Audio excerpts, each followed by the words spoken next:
have you seen Cuellar's new worker bill? It's insane.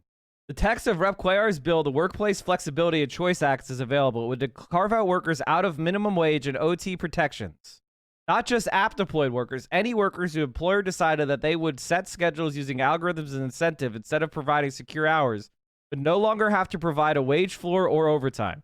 Employers have been trying to get out of the minimum wage for a century so they could squeeze more labor out of each human.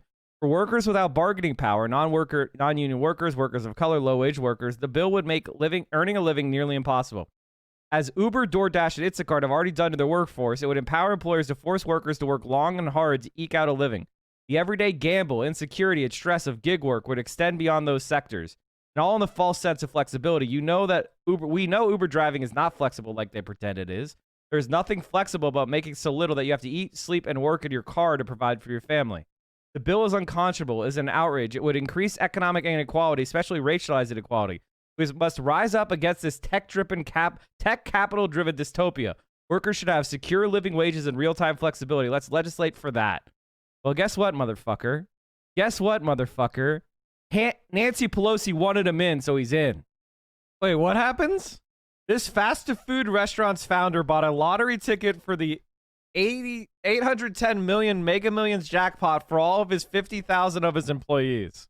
Oh, is the Mega Millions going toward $1 billion? It's going to be $1 billion after this one, huh? Nobody wins. So he dropped 50K? Or is that 100K? The last one got one a few blocks away from me at a random liquor store. Damn, that should have been you. Chad, if any of you win the Mega Millions, I'm expecting $1 million dono. If any of you motherfuckers win, I want $1 million dono. Minimum. You're making $1 billion fucking dollars. The least you could do is give your streamer $1 mil. The least you can do. But then you won't stream anymore. I promise if you give me $1 million dono, I'll keep streaming as long as you want me to.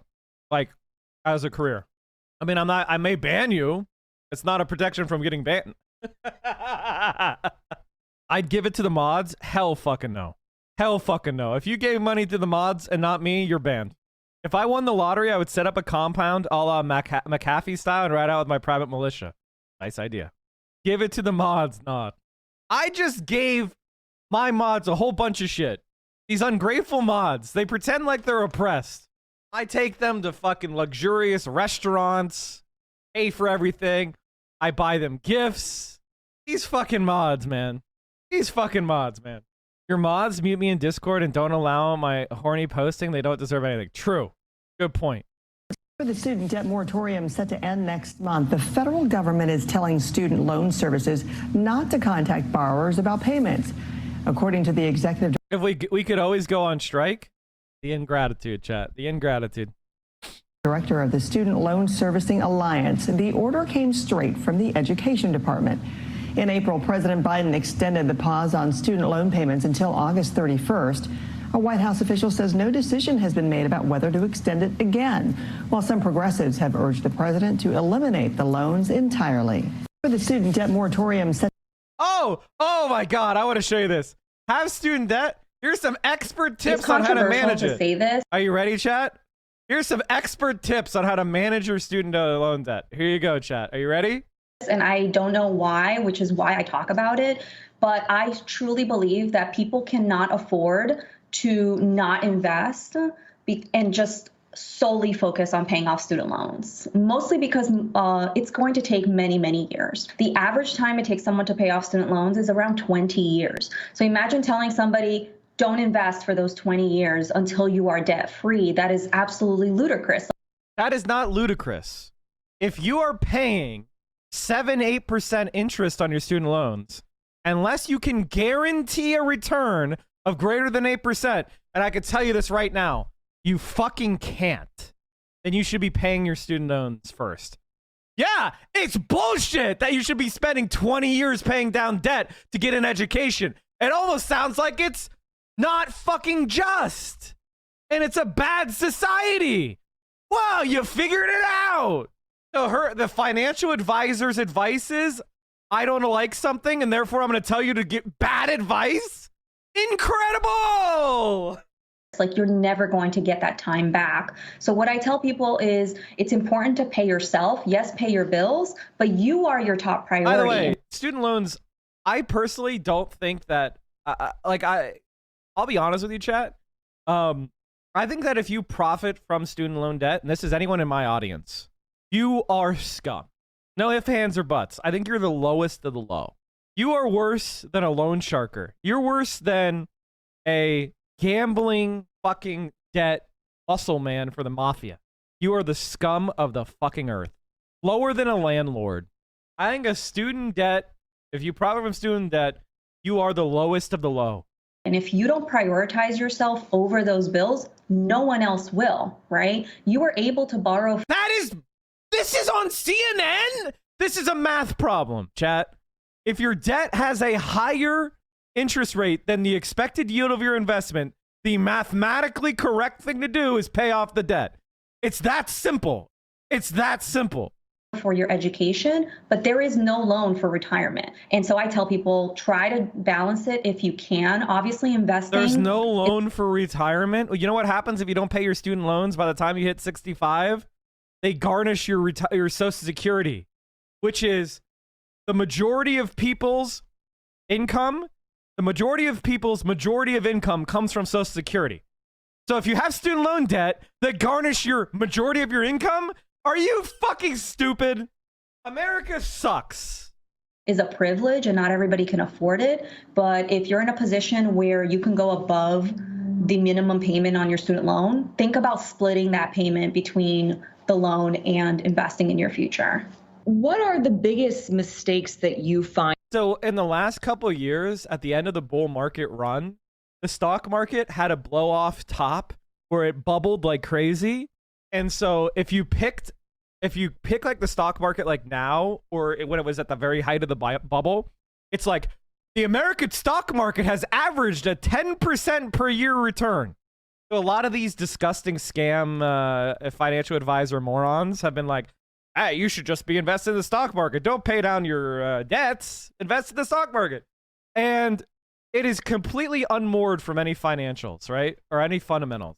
Now, maybe that'll just infinitely inflate to forever. This time is different, chat. This bubble will never deflate.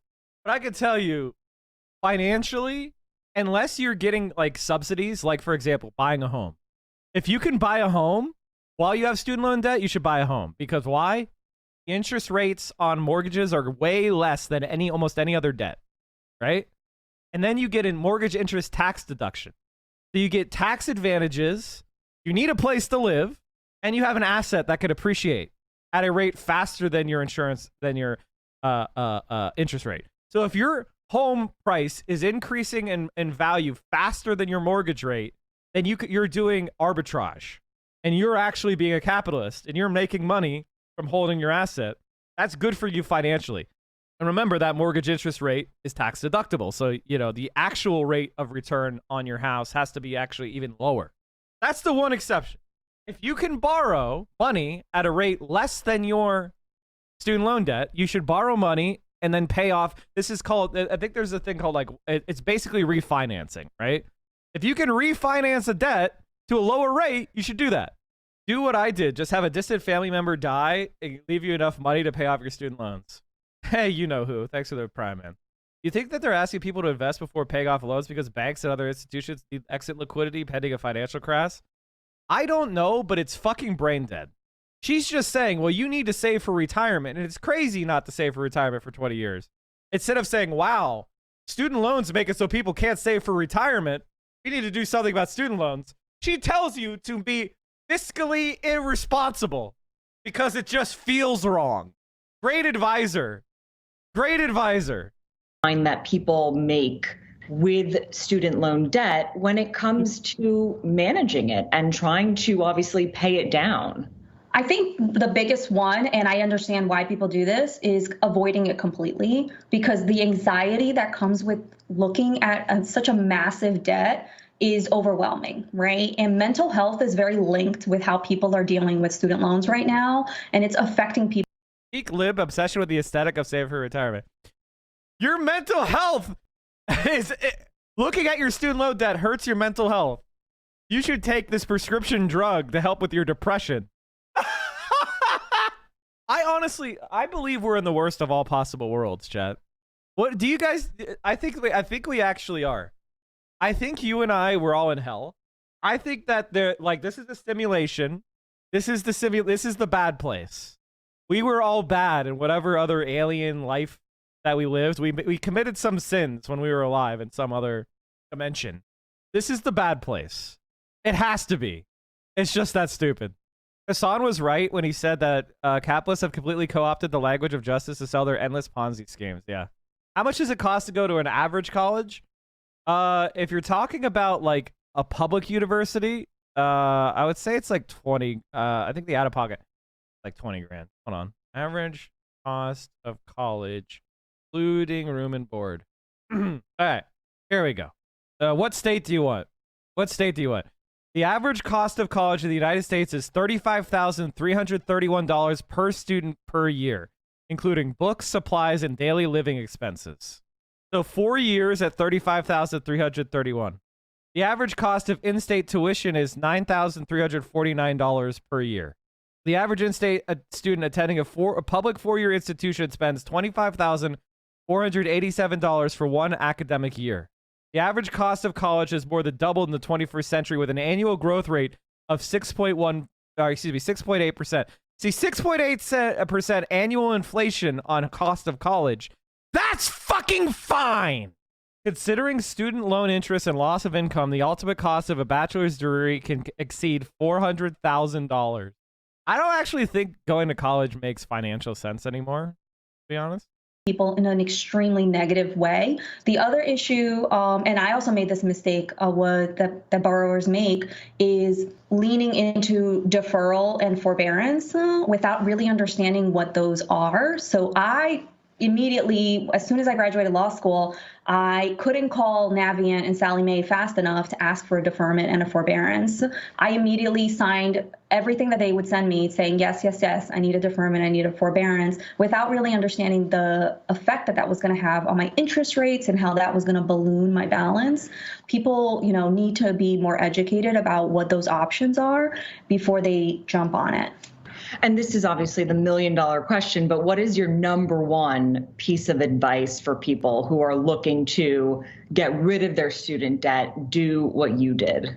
Yeah, I think for me, I am very goal-oriented, so I chose like a debt-free date. So I sat down, I looked at my numbers, and I basically set a date by when I was going to become debt-free, and I worked my way through that. I suggest doing this together with a friend or a family member who's also paying down debt so that you can work on it together, because it can feel very isolating. Again, the shame, the isolation of debt makes you like push it down further and avoid it. So speaking it out loud, sharing it with a friend and working through it together may be a solution for some.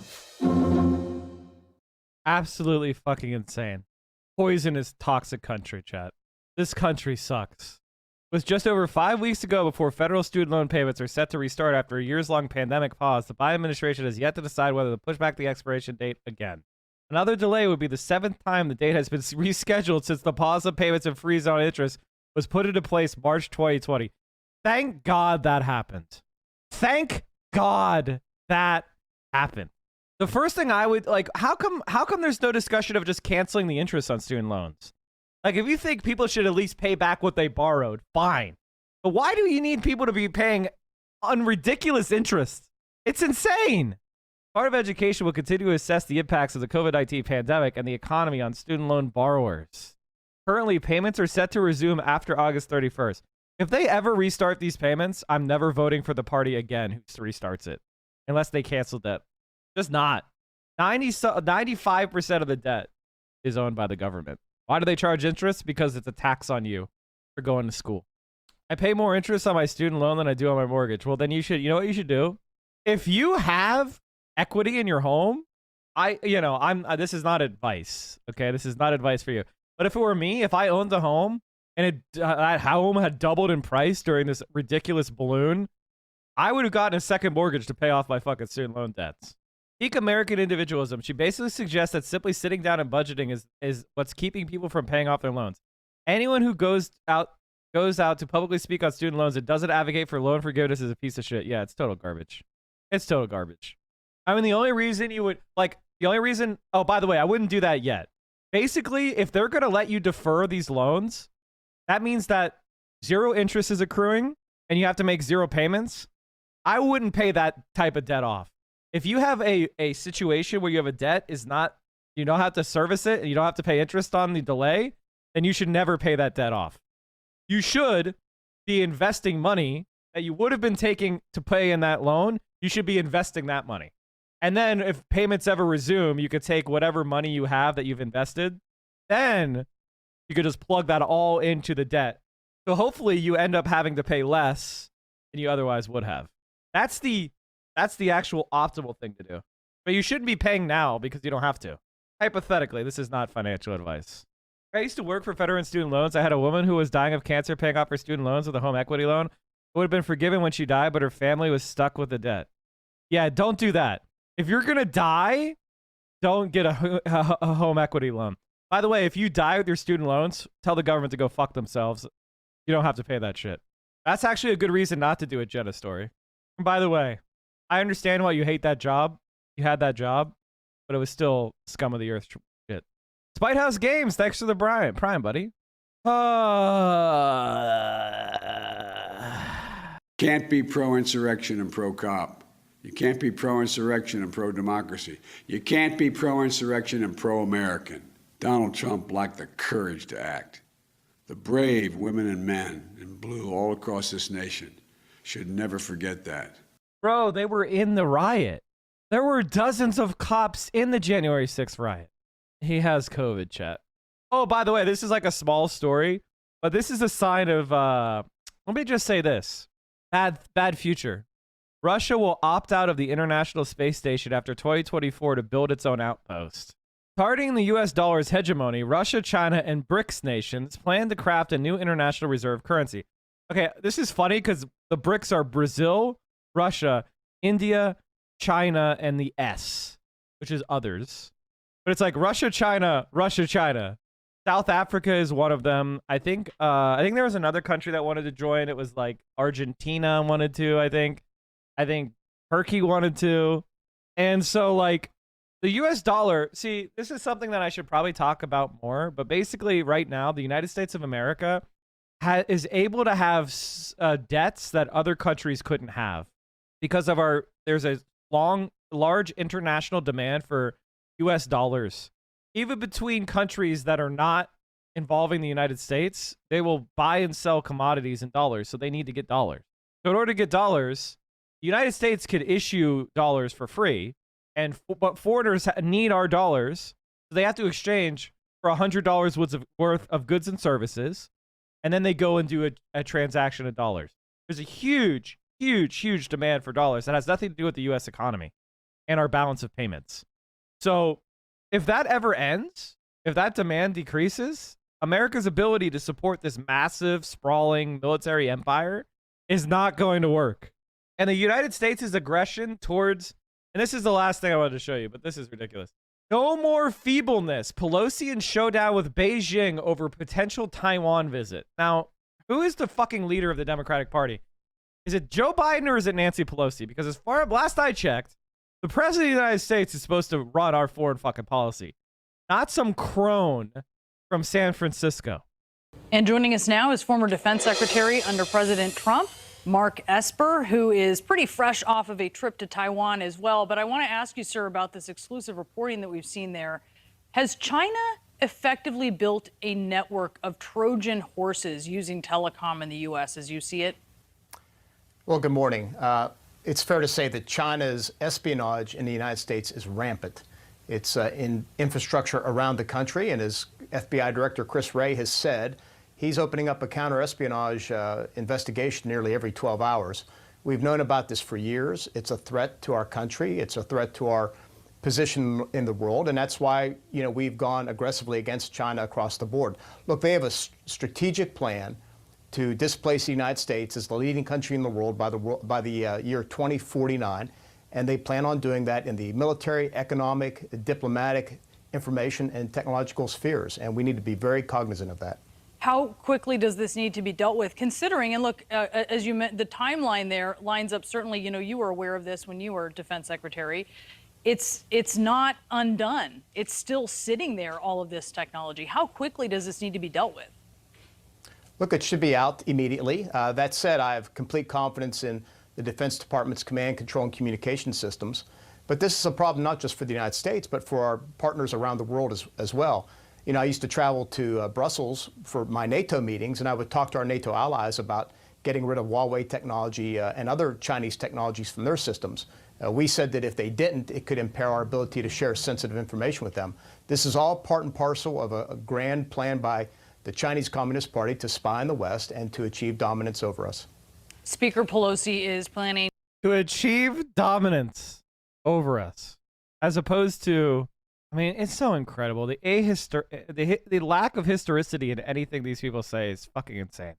to go to Taiwan next month. She's facing pressure from the White House not to go. President Biden recently said the military doesn't think the trip is a good idea. Do you?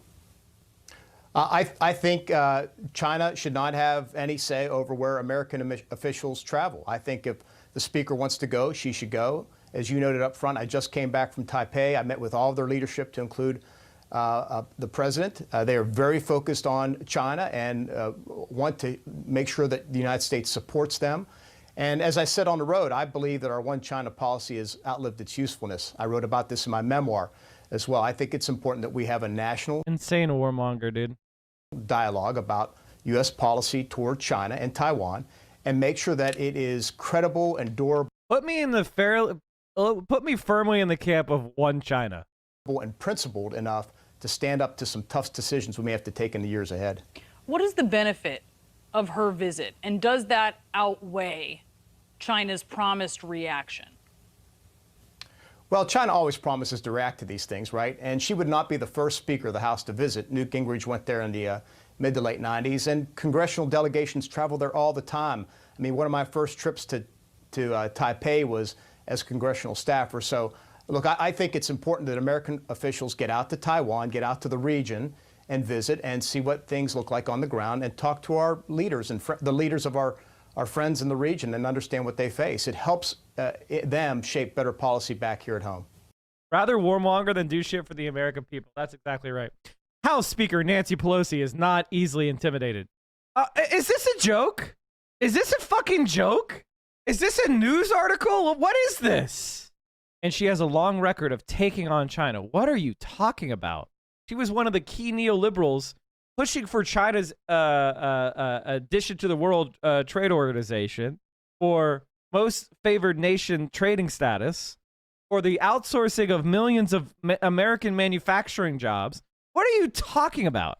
This is just a lie. Now she wants to do warmongering so we have to spend more money on the military. And if the United States ever gets into a hot war with China, we will fucking lose. The proposed trip is causing commotion in China and has the Pentagon and White House concerned too. U.S. President Joe Biden delicately said the U.S. military thinks the visit to Taipei by the 82-year-old speaker was not a good idea right now. Pelosi's riposte appeared to be tongue-in-cheek. I think what the president was saying is that maybe the military was afraid of my plane getting shot down or something like that. I don't know exactly. Keep yourself safe, Nancy. Keep yourself safe. I want you to keep yourself safe. Blasting a U.S. military jet carrying the speaker out of the sky would be an unthinkable escalation.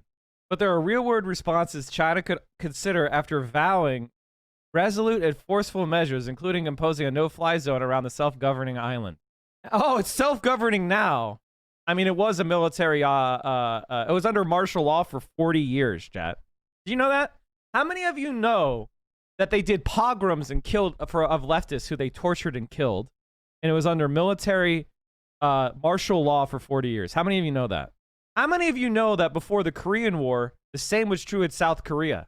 They killed 100,000 South Koreans because they were suspicious that they were either socialist or communist sympathizers. Now that the news of the potential trip has spread, the U.S. will look like it's caving to China if Pelosi doesn't go, and hawks warn Beijing shouldn't have a say in who visits anyway. Speaker Pelosi should go to Taiwan, and President Biden should make it abundantly clear to Chairman Xi that there's not a damn thing the Chinese Communist Party can do about it, said Nebraska Senator Ben Sasse. No more feebleness and self-deterrence. A Republican who hardly ever lines up alongside the Democratic speaker. If you ever see anything as bipartisan, hold on to your fucking wallet because they're trying to rob you blind. But officials who spend their lives trying to keep the U.S.-Chinese tensions from boiling over might disagree. A visit by Pelosi, a global figure with a long record of criticizing Beijing on human rights, would create extraordinary political pressure on President Xi Jinping to respond. And now might not be the wisest time to trigger a confrontation between superpowers, as the White House is already locked in a proxy war with Russia and Ukraine and assailed by multiple other challenges. Pelosi must weigh all this as she plots her next move. For decades to come, U.S. officials will probably be mulling versions of the same two questions. How far the U.S. is willing to push China, and how might Beijing respond? You know what I would do if I was Xi? I would pick up the phone to Biden and say, if Pelosi comes, I'm going to suspend any shipments to the United States for 10 days. See how America acts without their treats. Fucking dipshit. These warmongering liberals really need to keep themselves safe. Keep yourself safe, Nancy. Keep yourself safe. I can't imagine what we would do without you. All right, chat. On that wonderful note, is that their method of 10% unemployment for 2 years? Why would it be 10% unemployment for them? They have the largest domestic demand in the world, and they're rapidly lowering their dependence on exports to the U.S. We're the ones who depends on them. Which country do you want to be? The country with all the natural resources and manufacturing capability and relationships, or the country that depends on another country for their consumer goods and manufacturing? I'm going to tell you, it's a country that's dependent that's actually the one that's vulnerable. Are you watching the stream unsubbed? You're making income inequality worse. You are doing anti-praxis. We are the only Twitch stream that will not accept scam advertisers, and I will never fuck you over by selling you crap